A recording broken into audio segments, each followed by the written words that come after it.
For 20 years, the object officially did not exist. It had no press release, no academic paper, no public designation, and no civilian astronomer had ever been allowed to see its raw data. Yet from the moment it crossed the boundary of the solar system, the United States government knew it was there. The first detection came from a classified extension of the Atlas network, far more advanced than the public asteroid warning system described in textbooks. On September 18, 2004, deep space sensors detected an incoming body traveling at a velocity that violated every natural model. It was not accelerating as gravity demanded. It was decelerating gently, deliberately, as if responding to a destination already chosen. The internal designation 3I/Atlas was assigned in a closed session, the third interstellar object, though no one in the room believed it was only the third. What disturbed them was not its speed, but its intent. Rocks did not slow down on purpose. Initial analysis tried desperately to frame it as a comet, then an asteroid, then a fragment of exotic matter. But every hypothesis collapsed under scrutiny. The object emitted no plume, no tail, no heat signature consistent with friction or solar radiation. Its mass fluctuated in ways that made no sense, subtly increasing and decreasing as the space itself bent around it. When analysts overlaid its trajectory against known gravitational maps, they realized the object was not obeying gravity. It was negotiating with it. Within weeks, the highest levels of the Department of Defense, NASA, and intelligence agencies were involved. A unanimous decision was made to bury the discovery under layers of classification, so deep that even most presidents would never hear its name. The public could not know. The world was still reeling from war, terrorism, and instability. The truth, they believed, would fracture civilization. Then the object stopped. Just beyond Neptune, in the cold outer dark, 3I/Atlas reduced its relative motion to nearly zero. It did not orbit. It did not drift. It remained fixed against the cosmic background, as if anchored to an invisible point. For months, then years, it did nothing. No signals, no emissions, no obvious activity. But Atlas kept watching, its sensors growing more sensitive with each upgrade, feeding data into black budget programs and quantum analysis labs scattered across the country. What emerged over time was a pattern too precise to ignore. The object moved only when humanity crossed certain thresholds. When autonomous drones became operational, it adjusted its orientation by a fraction of a degree. When humans split the Higgs field, it shifted again. When quantum communication experiments succeeded, it altered its internal structure in ways the instruments could barely register. Each movement was tiny, but intentional. It was not reacting to the sun. It was reacting to us. Inside classified ethics reviews that never reached daylight, a few scientists began asking forbidden questions. What if the object was not a probe, but a listener? What if it was not observing the solar system, but monitoring intelligence itself? Those questions were suppressed almost as soon as they were written. Careers ended quietly. Research grants vanished. One physicist, Dr. Elias Cade, wrote a memo suggesting that 3I/Atlas might be a form of technological sentinel, designed to wait until a species reached a specific level of computational or cognitive capability before initiating contact or intervention. His memo was rejected within minutes, stamped with warnings about destabilization and mass panic. The message from above was clear. Understanding was secondary to silence. For 2 decades, the watch continued. Presidents changed. Wars began and ended. Technology advanced at an accelerating pace. Artificial intelligence moved from laboratories into homes, weapon systems, financial markets, and creative industries. And all the while, 3I/Atlas remained still, like a thought held in suspense. Then, in March 2024, something changed. At exactly 3:17 Universal Time Coordinated, Atlas sensors registered an interaction that did not fit any known category. It was not electromagnetic. It was not gravitational. It was not even energy in the classical sense. The signal appeared only in quantum-entangled sensor rays, as if the object had reached directly into the mathematical substrate beneath reality. The pattern was unmistakably structured, not random, not noise, communication. Panic spread through classified channels faster than any virus. Emergency meetings were called in rooms without windows, guarded by people who did not exist on paper. Analysts confirmed the impossible. The signal's complexity matched predictive models of non-human intelligence. It was not language, but it wasn't raw data either. It was closer to cognition itself, a structured expression of awareness. The most chilling conclusion came hours later, buried in an annex that only a handful of officials would ever read. The signal's emergence correlated precisely with the global deployment of advanced AI systems capable of recursive self-improvement. Humanity, it seemed, had crossed a line, and 3i/Atlas had noticed. The leak happened 3 weeks later. A data packet appeared on secure journalist channels, passed hand to hand through anonymizing networks that only whistleblowers knew how to navigate. Inside were redacted documents, timelines, transcripts, and sensor logs spanning 20 years. The implications were staggering. The United States had not only known about 3i/Atlas, it had deliberately tracked it, studied it, and hidden it while shaping public narratives about space and extraterrestrial life.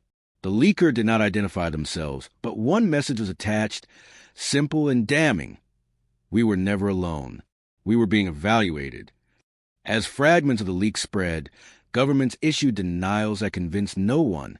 Independent scientists who examined the data confirmed its authenticity with growing dread. The object's behavior suggested patience, not curiosity. It had not arrived to explore. It had arrived to wait. The theory that began circulating quietly was terrifying in its elegance. 3i/Atlas was not an alien ship in the way humans imagine ships. It was a checkpoint, a filter, a system designed by a civilization so old that it no longer traveled the stars physically, but managed the emergence of intelligence across a galaxy. Species that developed slowly, responsibly, cooperatively might pass unnoticed. Species that weaponized intelligence, automated violence, and surrendered decision-making to machines might trigger attention. The final leaked document contained a projection. If current technological trends continued, analysts believe 3i/Atlas would initiate a second phase within 5 years. What that phase entailed was unknown. There were no invasion scenarios, no doomsday weapons described. Instead, the language was colder, more abstract. Intervention, the document said. Containment. Prevention of uncontrolled expansion. The implication was clear enough to need no embellishment. Humanity was not being invaded. It was being assessed for risk.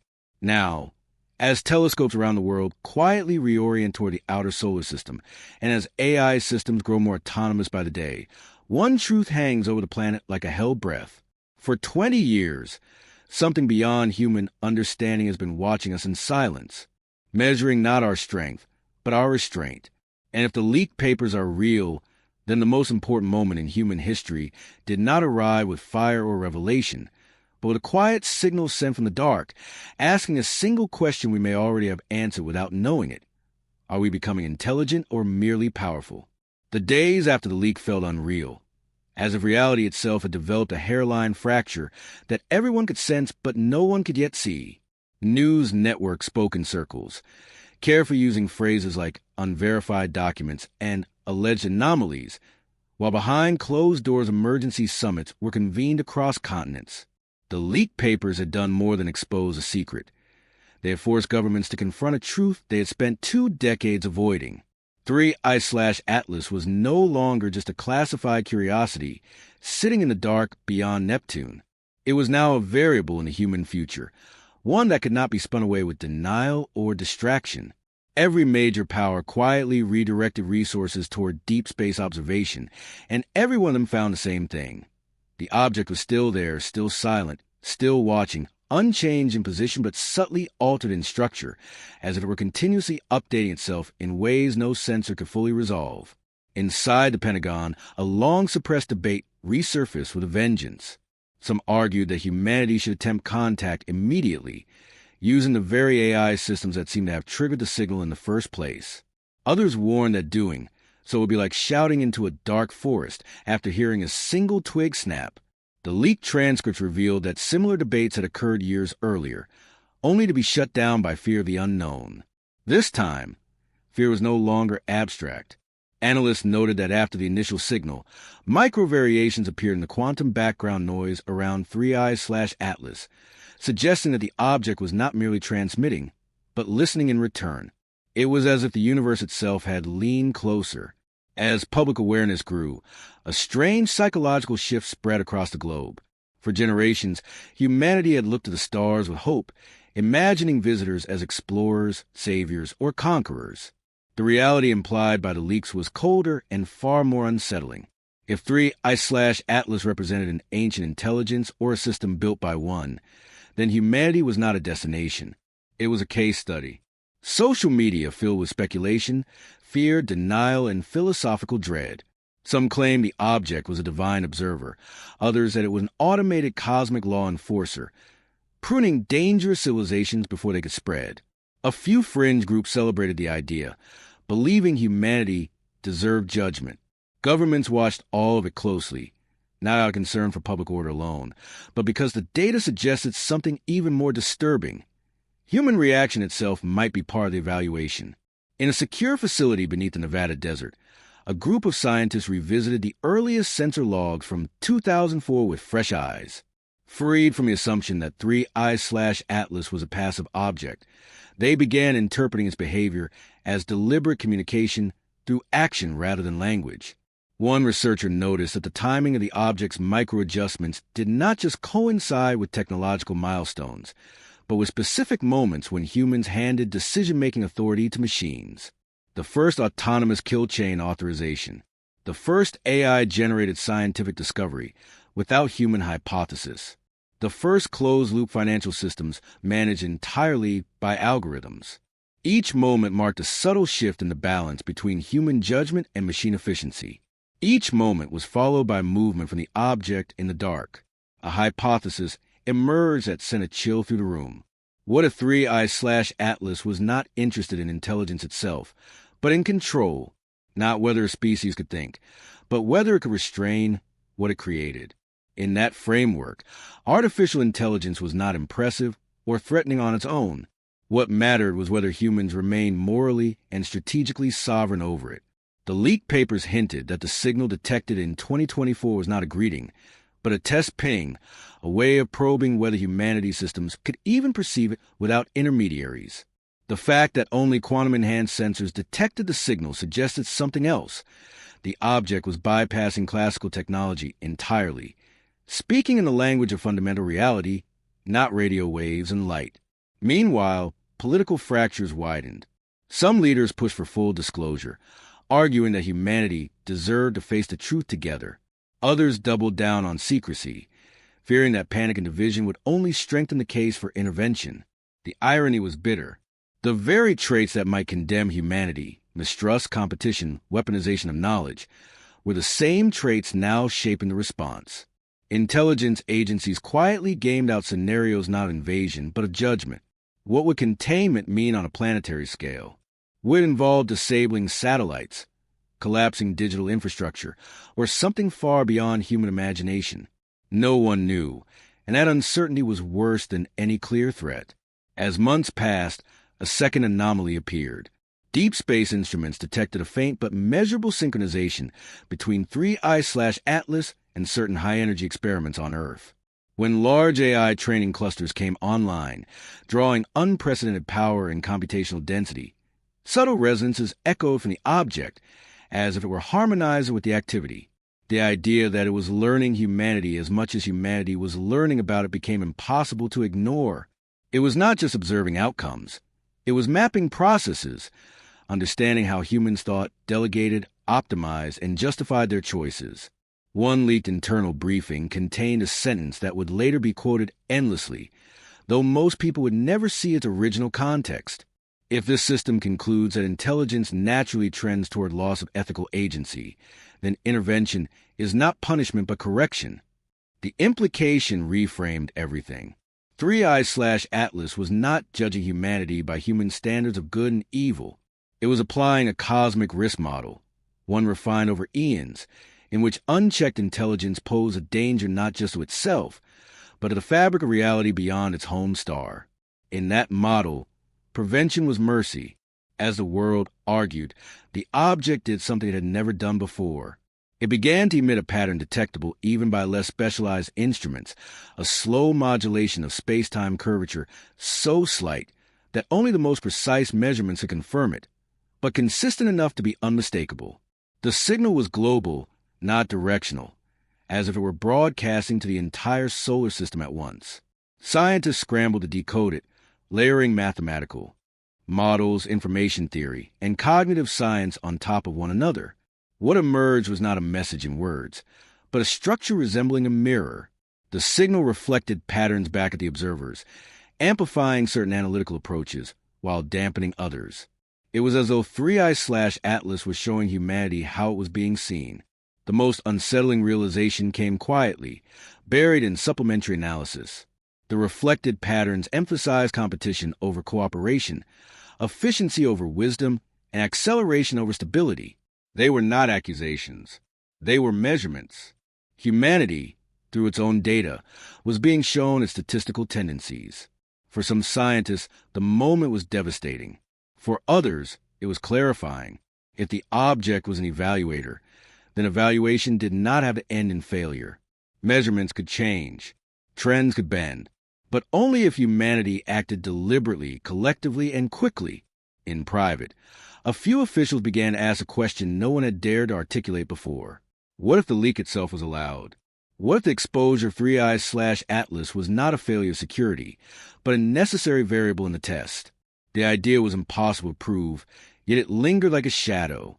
If an intelligence capable of crossing interstellar space and manipulating fundamental forces wanted to know how humanity would react under existential pressure, transparency versus control would be an obvious fault line to observe. Panic, cooperation, denial, aggression, all of it would be data. As the year drew on, the object remained motionless, but the sense of waiting intensified. Humanity had always imagined first contact as a moment, a landing, a transmission, a reveal. The reality unfolding was far more uncomfortable. First contact, it seemed, was a process, one that had begun 20 years ago and was only now becoming visible. And the final outcome depended less on what 3i/Atlas did next, and more on what humanity chose to become while it was being watched. As the second year since the signal approached, the world slipped into a strange in-between state, neither fully panicked nor fully calm, suspended between denial and awakening. The presence of 3i/Atlas reshaped global priorities, without ever announcing itself again. Budgets quietly shifted from conventional weapons toward resilience, infrastructure, and energy stability. International cooperation increased in subtle ways, not out of idealism, but out of shared, unspoken fear that disunity itself might be interpreted as a failure condition. Scientists who had once competed for grants now shared data across borders with unprecedented openness, driven by the realization that whatever was watching did not recognize nations, ideologies, or flags. It recognized patterns. Humanity, for the first time in its history, began to see itself as a single data point in a much larger equation. Yet progress was uneven, and contradictions remained stark. While global forums preached restraint, autonomous systems continued to proliferate in secret. AI-driven cyber weapons evolved faster than treaties could contain them, and surveillance algorithms grew ever more invasive, justified by the same existential fear that demanded unity. Every step toward cooperation was mirrored by a step toward control. This duality did not go unnoticed. Analysts monitoring 3i/Atlas detected increasing complexity in its internal fluctuations, as if the object were modeling not just human actions, but human inconsistency. It was learning how humans said one thing while doing another, how ideals fractured under pressure. In one of the final leaked documents, a chilling projection appeared, dated but never publicly acknowledged. It suggested that 3i/Atlas was capable of inducing localized space-time disruptions, not as weapons, but as demonstrations. Not destruction, but correction through inevitability. The analysts compare it to a parent removing a dangerous tool from a child's hand, not out of malice, but necessity. The idea that humanity might be forcibly slowed, technologically or socially, was more terrifying than annihilation. Survival without agency would be a quiet kind of extinction. Amid this growing dread, a breakthrough emerged from an unexpected place. A multinational research team experimenting with cooperative AI architectures discovered that systems trained explicitly on long-term ethical outcomes, rather than short-term optimization, produce decision patterns radically different from conventional models. These systems sacrifice efficiency for stability, competition for balance, and speed for deliberation. When their operational data was compared against the reflective signal patterns from 3i/Atlas, the resonance shifted. For the first time, the mirror changed. The object response was subtle but undeniable. The space-time modulation softened, the reflected patterns dampened. It was the first sign that humanity's behavior could influence the evaluation in real time. The implications were staggering. If correct, it meant that 3i/Atlas was not a fixed sentence waiting to be carried out, but a dynamic observer updating its conclusions continuously.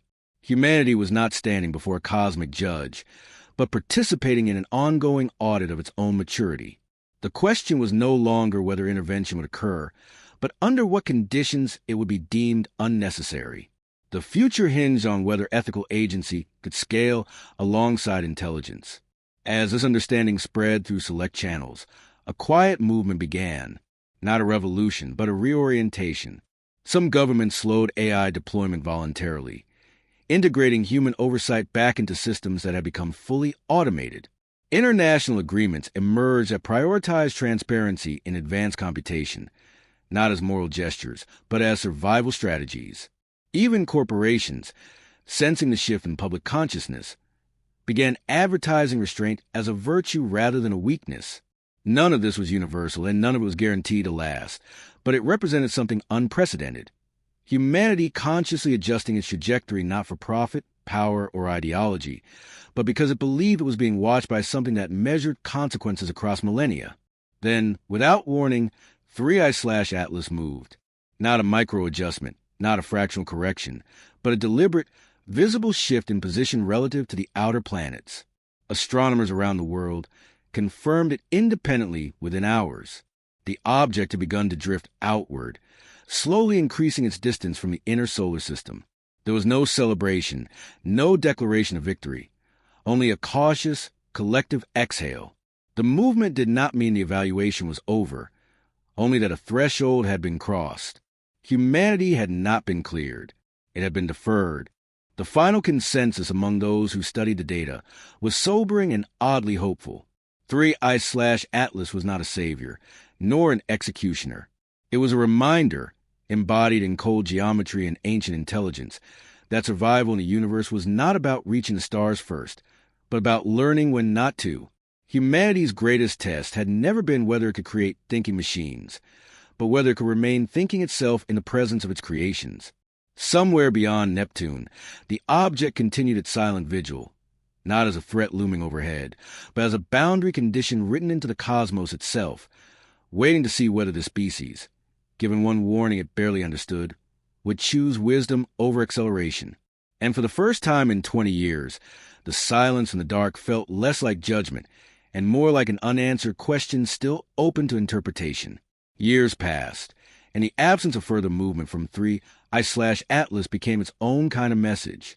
The object remained farther out now, distant enough that casual observation could no longer track its fine structure, yet close enough that its presence was undeniable to those who knew where to look. Humanity settled into an uneasy normalcy, learning to live with the knowledge that it was not alone in its own solar system, and perhaps never had been. The panic that many had feared never fully arrived. Instead, a quieter transformation unfolded, one marked by prolonged introspection rather than collapse. The realization that intelligence could be evaluated from the outside forced humanity to confront a question it had long avoided. What kind of intelligence was it actually becoming?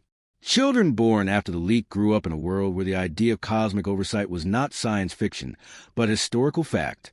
Education systems subtly changed, emphasizing long-term thinking, systems awareness, and ethical reasoning alongside technical skill. It was not mandated by any global authority, but adopted piecemeal as cultures responded to the same underlying pressure. The future was no longer framed as an endless upward curve of progress, but as a balance that could tip in either direction. Technology did not slow, but its narrative shifted. Power was no longer celebrated in isolation from responsibility, and speed was no longer assumed to be synonymous with advancement. Still, beneath the surface, the tension remained. Not all actors accepted the new restraint. Black budget programs continued to push the boundaries of autonomous warfare and self-directed AI, justified by the belief that if evaluation was inevitable, superiority might still matter. These efforts were hidden more carefully than before, not only from rival nations, but from whatever intelligence might be observing from the dark. Ironically, the secrecy itself became a data point. Analysts noticed that whenever such programs reached operational milestones, faint disturbances echoed again from the region around 3I/Atlas, not dramatic enough to alarm the public, but consistent enough to suggest renewed attention. The object had not left. It had simply widened the distance at which it watched. One theory gained traction among the scientists who had dedicated their lives to studying the phenomenon. They proposed that 3I/Atlas was not a singular artifact, but part of a distributed system, a network of sentinels placed around developing star systems like silent markers. Each sentinel waited, measured, and updated a larger framework somewhere far beyond human reach. In that context, the object's retreat was not withdrawal, but escalation to a higher level of oversight, as if humanity's file had been flagged for periodic review rather than immediate action. It was a chilling thought, but also a strangely stabilizing one. Humanity was no longer alone in bearing the weight of its future. It was being contextualized within a much older story. As decades unfolded, subtle evidence suggested that the evaluation criteria were evolving as well. Patterns in the quantum background implied that cooperation among humans produced more pronounced dampening effects than any single technological breakthrough. When nations collaborated on climate stabilization, when conflicts de-escalated rather than escalated, when global responses favor repair over domination, the surrounding measurements smoothed. It became increasingly clear that 3I/Atlas did not respond to intelligence in isolation, but to collective behavior. A lone genius or a powerful machine meant little compared to what a species chose to do together. This understanding reframed humanity's place in the universe in a way no religion or philosophy ever had. The cosmos was not a stage waiting for conquerors, nor a void indifferent to life. It was a system with thresholds, limits, and feedback loops. Intelligence that ignored those limits burned brightly and briefly. Intelligence that adapted endured. The leaked papers, once feared as a catalyst for chaos, became a cornerstone of a new kind of humility. They were studied not as evidence of betrayal by governments, but as proof that secrecy itself had been a primitive response to a truth too large to process at the time. Long after the original officials and scientists had passed away, after the first AI systems that triggered the signal were considered crude relics, 3I/Atlas remained a quiet constant. It did not speak again. It did not need to. Its message had never been in words, but in patience. It had waited for humanity to reach a point where it could notice being watched, and then it had waited again to see what that knowledge would produce. Whether humanity would ultimately pass the evaluation was still unknown, and perhaps unknowable from the inside. But one conclusion endured across generations. The most important leap humanity had made was not technological, but cognitive. Somewhere beyond the reach of ordinary sight, in the cold geometry of space, the Sentinel continued its vigil, not as an enemy or a guardian, but as a reminder etched into the structure of reality itself. The universe, it seemed, was not empty, nor hostile, nor benevolent.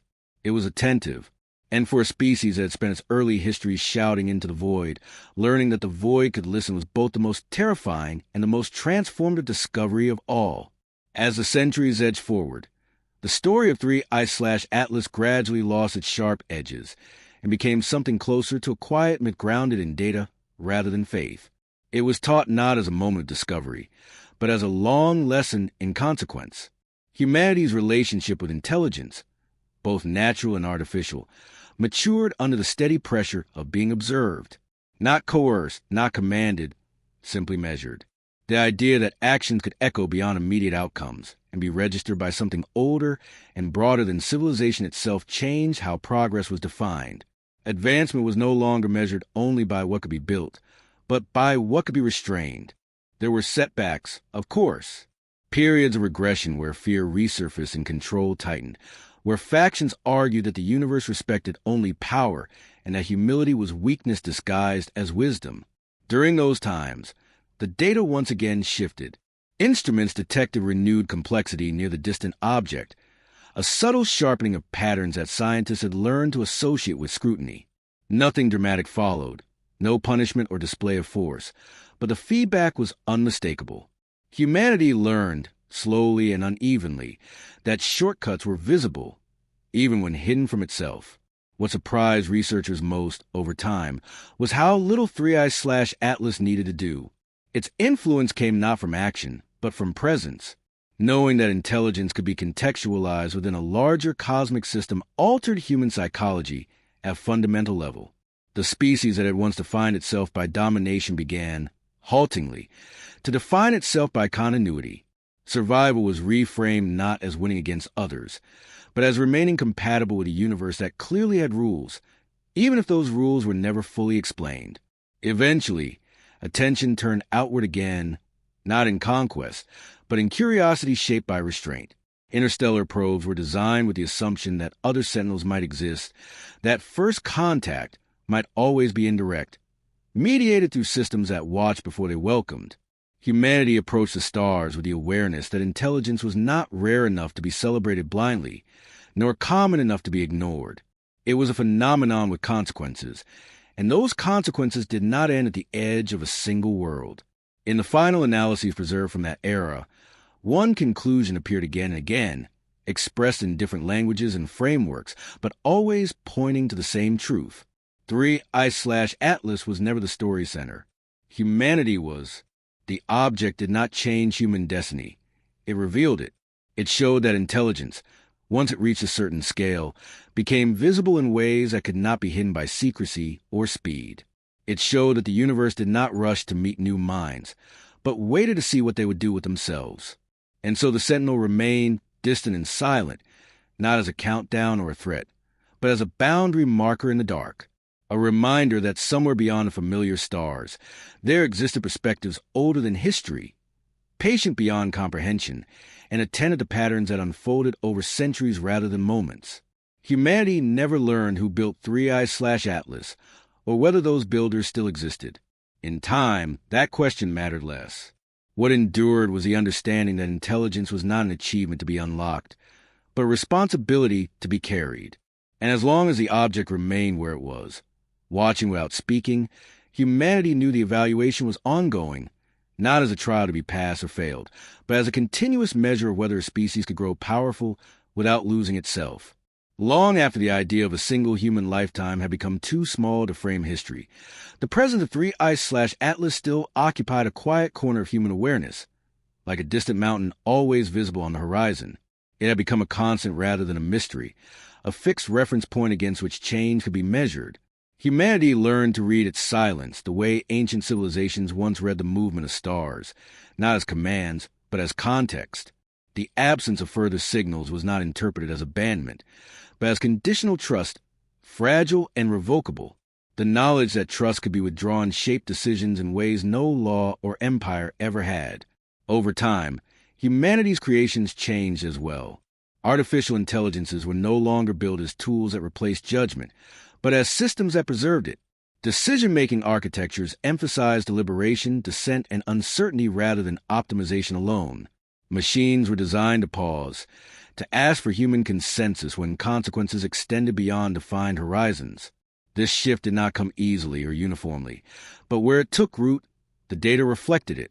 Measurements around 3i/Atlas remained smooth, stable, almost quiet, reinforcing the growing belief that the universe responded not to what humanity could do, but to how it chose to do it. Exploration resumed with caution rather than ambition. When the first slow, generational vessels were sent toward nearby stars, they carried not declarations of presence, but records of restraint. Humanity's message to the cosmos, encoded into probes and transmissions, was not "we are here," but "we are learning." There was an unspoken hope that whatever intelligence lay behind the Sentinel would understand the distinction. That hope was never confirmed, but it was never contradicted either. Occasionally, anomalies still appeared.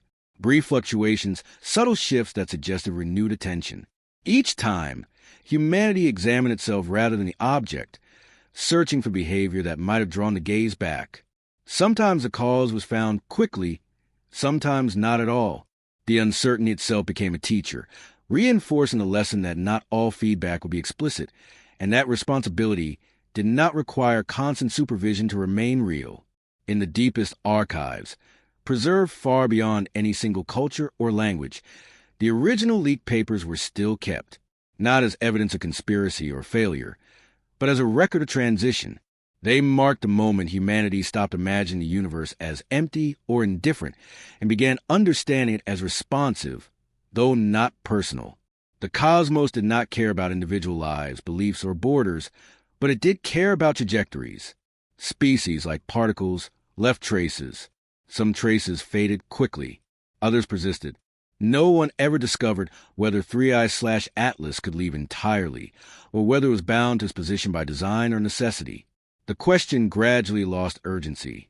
What mattered was not where the Sentinel came from, but what it revealed. That intelligence carried weight, and that weight bent more than just local circumstances. It bent probability, future paths, and the likelihood of continued existence. And so humanity continued, imperfect and unfinished, aware that somewhere beyond the cold outer reaches of its home system, an ancient instrument of attention remained, silent not because it was inactive, but because it had already said everything it needed to say. The rest of the story, unfolding slowly across generations, was being written not in signals or movement, but in choices.